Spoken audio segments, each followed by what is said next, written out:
Alright, I'm shooting this lab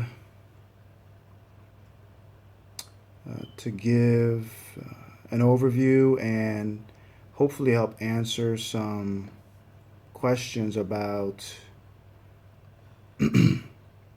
moving a POTS line from one source to another in reference to converting a voiceover from a POTS service to a POTS/PBX service to a voice over IP or vice versa.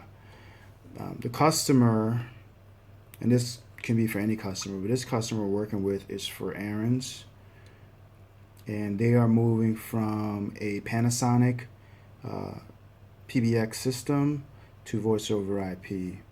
And the first install, we're basically staging all their phones, and the second install we will be cutting them over.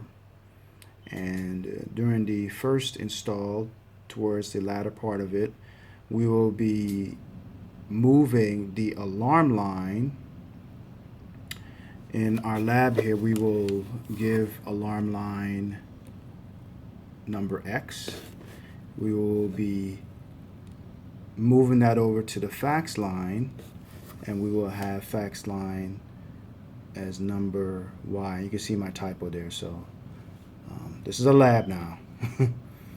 So the goal is that the customer wants to move the phone number that they are currently using for the alarm line.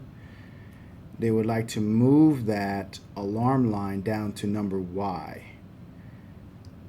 and their fax line will come behind the alarm line.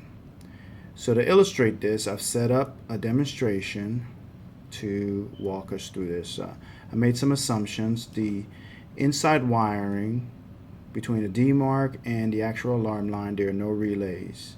So there's no other junction box for the alarm line.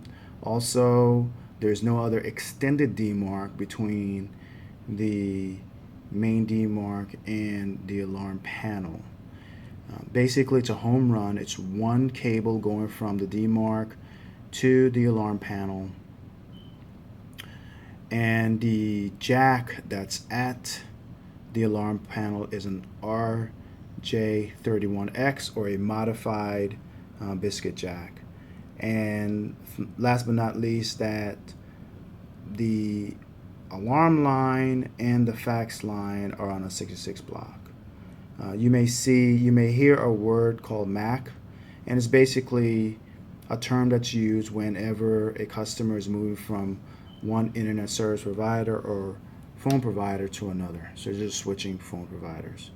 So I'm gonna pause the video and then I'll pick it up at my lab, the actual demo.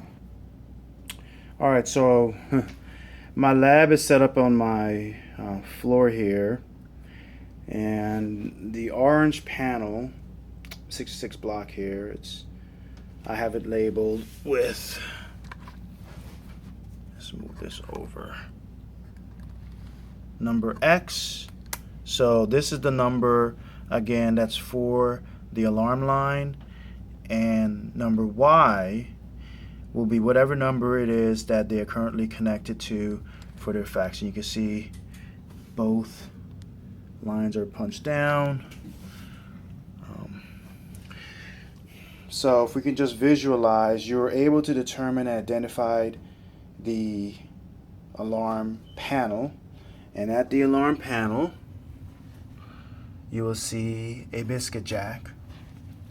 Typically on the biscuit jack, the main line comes in and it goes to the 4 or 5 position.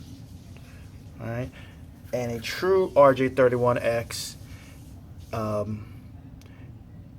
will be wired with the 4 or 5 positions, and it will also be wired at the 1 and 8 position.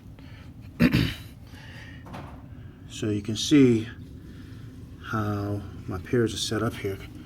Try to zoom in a little bit more. Do you see? So I've got my pairs. You should not have to touch anything on this side of your biscuit jack. Again,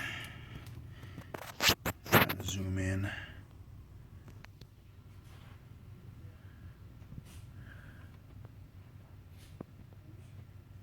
There we go. There we go. Okay. You can see my orange pairs are up here. Okay. Now I'm using my tone generator as my dial tone, right, which will go again into the 4 or 5 position. So when the customer plugs in their line, they should get dial tone, normal dial tone. And when the alarm panel seizes the line, that will operate normally. The goal here is to move them from number X, move them off of that position, and move them to number Y. Number Y is currently going to their phone system, and we will give that a CO, and I put a question mark there. The reason why I did that, because I'm not sure if it's going to be CO1, CO2, CO3. From what we've seen, it's been CO3, but again, the assumption is that the customer will let you know which number goes to the phone system. And the phone system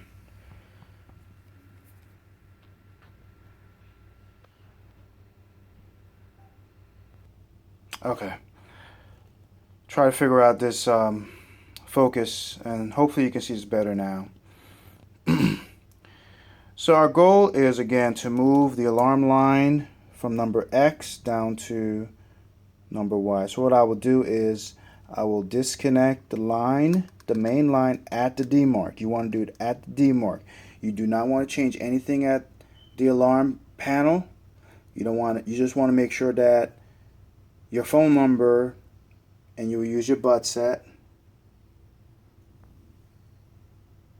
You would just test it at the alarm panel, put your alligator clips, test that phone number, make sure it's fine.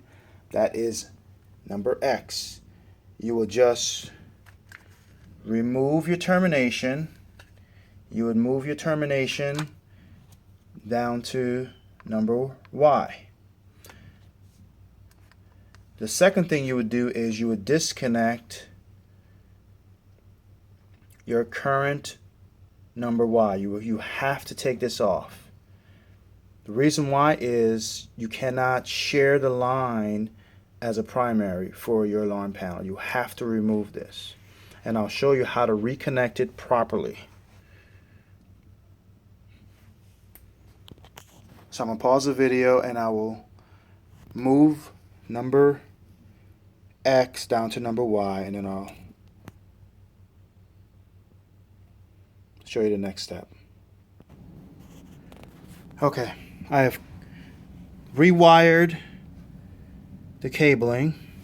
So now the CO line has been moved to number X.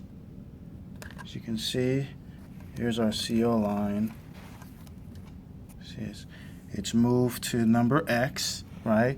So all I did is I swapped it. I just moved Y to X, right? Brought X down to Y. Y now is our new alarm line, okay? Under no circumstances should you disconnect your CO side from the PBX during the first install. Because all we're doing is just placing a new number. And when you go to make your test calls, when tech support goes to make their test calls, when they call number X now, it should go into the phone system. All right, so now to verify that everything is working, we have moved our alarm line, which was on number X, we moved it down to Y, and we also moved the fax line. We moved that fax line. Again, this zooming has got, okay. Moved the fax line, we moved it behind the alarm panel. And what I did is I just did a little jerry rig here.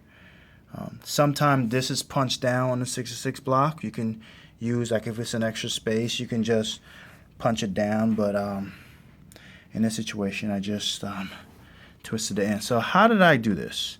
Well, remember up here at the alarm panel, right? It comes in at the 4-5 position, right? Let me get my fat fingers out of the way. It comes in at the 4-5 position, right? 4-5 position, and it comes out at the 1-8 position. The 1-8 position, if you notice the color of the cable, right? It's the orange pair. I'm using the blue pair coming off of our number X, right? I'm using the blue pairs. See the blue pairs? Right? And coming back out, I'm using the orange pair to come out. And on the other side of that, I'm connecting the fax line. To test this, I'm using my tone generator as a dial tone. As you can see, it's already detecting my butt set. So as soon as I hit this, it will send a tone on the blue pair to the 4-5 position. It will come out on the 1-8 position, come back out on the orange pair, and I'll pick up my fax line, and I should hear it on my butt set. Here we go. Hear it? All right.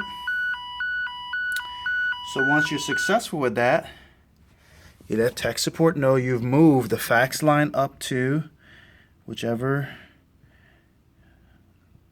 number after you've moved the lines. And I know I'm moving the camera around a lot here.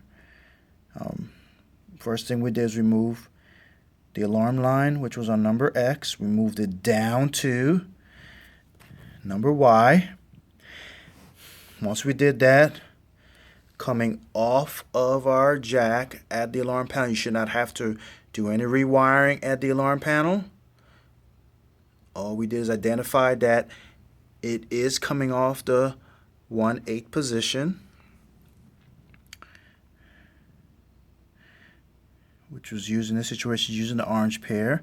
And we just put, again, we just jerry-rigged this here a little bit, but you can put some electric tape on here, or we have couplers you can put, and you put your fax line after. This is the only method that's approved, and because once the alarm is activated, it will seize the line, and it cannot have a fax coming in at the same time. If a fax is coming in at the same time as the alarm line, that line will just ring. It will just ring. It won't interrupt the process. So that's what they're looking to do. And that's the end of our lab. And I look forward to doing a live demo.